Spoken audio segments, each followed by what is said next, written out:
More than 100 rockets were fired at the north following an airstrike that targeted and killed a senior Hezbollah commander. In the hours following the airstrike, barrages of rockets were fired from Lebanon at Kiryat Shmona and other areas of the Galilee Panhandle and at northern Golan. The IDF said most of the rockets struck open areas. There were no reports of injuries. The senior commander was identified as Mohammed Niman Nasser, who led the terror group's Aziz unit. He was targeted in Tyre, about 20 kilometers north of the Lebanese border. He was one of the highest-ranking officials in the terror group to be killed in 9 months of fighting along the border. Since 2016, Nasser commanded Hezbollah's Aziz unit, responsible for Lebanon's southwestern region from the coast to the Bint Jbeil area. Under his command, hundreds of attacks were carried out against northern Israel's upper and western Galilee in the past 9 months. There has been some movement reported in the latest Hamas response to hostage for truce talks. An Israeli official said Hamas's latest proposal gives room to move forward toward a deal. After several weeks of deadlock since the terror group's last response, officials now say that the response was positive enough to allow for the negotiations to renew.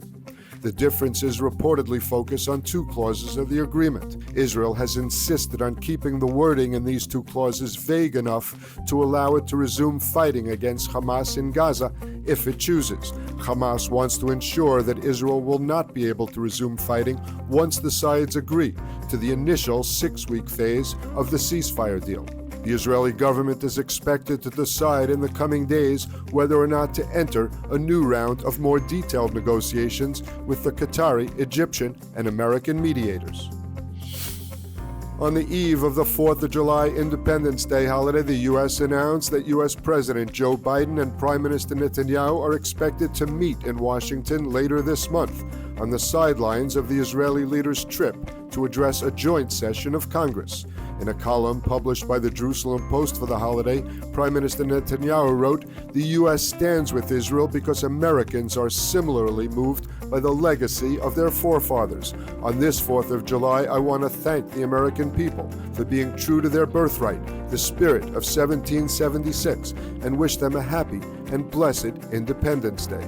It's being reported that Netanyahu will travel to Washington for the first time on Israel's Wing of Zion, the official state aircraft.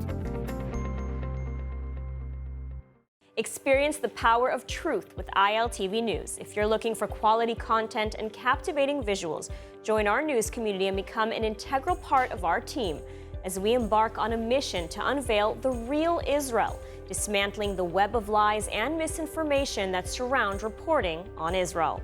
By subscribing to ILTV News, you will not only have access to the latest updates, but you will also amplify our message, creating a ripple effect that carries the truth far and wide.